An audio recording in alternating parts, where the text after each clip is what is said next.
Ooh, boy. Good afternoon. Good afternoon. Yes, we're gonna talk about the Bible today. We're gonna talk about the Bible. We're gonna talk about the Bible because I feel like people use the Bible or they use the Scripture when it's convenient for them.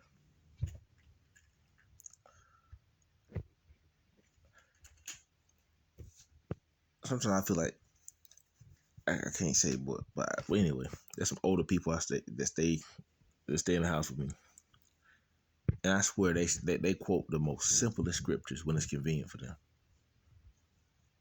because that's all they know. That's what they were taught. They don't know. They don't really don't know the text itself. Um, and he got quiet. He got quiet again today. He said something about honor thy mother and father. Now, brother, I don't do none of that family stuff. I don't. My mother passed away. My family stole from me, and all people can say is, it wasn't your close relatives that did it.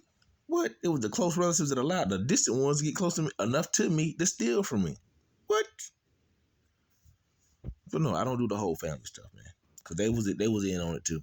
They were in on it too.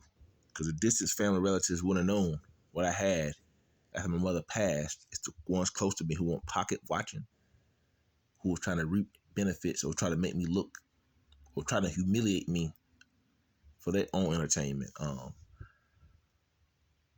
My grandfather had two sets of family. The other set of family was in Scholar Neck, North Carolina, and in Enfield.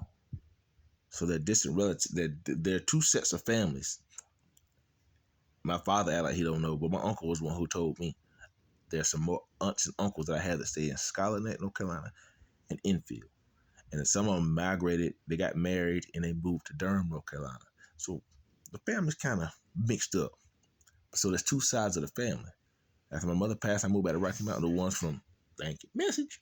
The ones from Enfield or Scholar that is so distant, who act like I had mistreated my father, were the ones who joined in and wanted to try to act like they wanted to humiliate me amongst my fellow family and friends that I knew.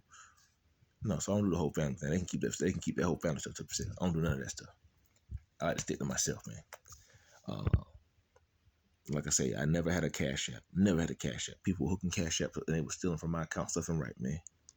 And then the bank wanted to try to close the account because after they realized they messed up. I lost my wallet, lost my ID around that same time. I didn't have my wallet ID for months. The money was getting missing out of my account. So people don't even understand what I've been through, man. Anyway, like I say, man, it's important to pay attention to your surroundings because the world is constantly changing and evolving. They don't even make the same Rubik's Cube no more. They don't even make the same Rubik's Cube no more. So when people come to me and try to quote little small scriptures, I have to kindly remind them that Jesus did not have the Bible himself. He performed all those works and miracles without the Bible.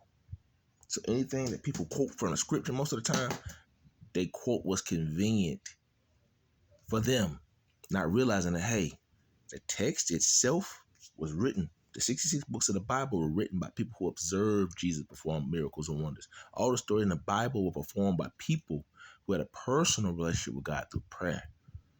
Never underestimate that child or that person who has a serious prayer life with God through prayer, not the scripture. Not the scripture. Don't focus just so much on the scripture. Focus on a person's prayer life and their lifestyle. Y'all be blessed, be encouraged. Get into your word. If you just be your natural. Y'all be blessed, be encouraged.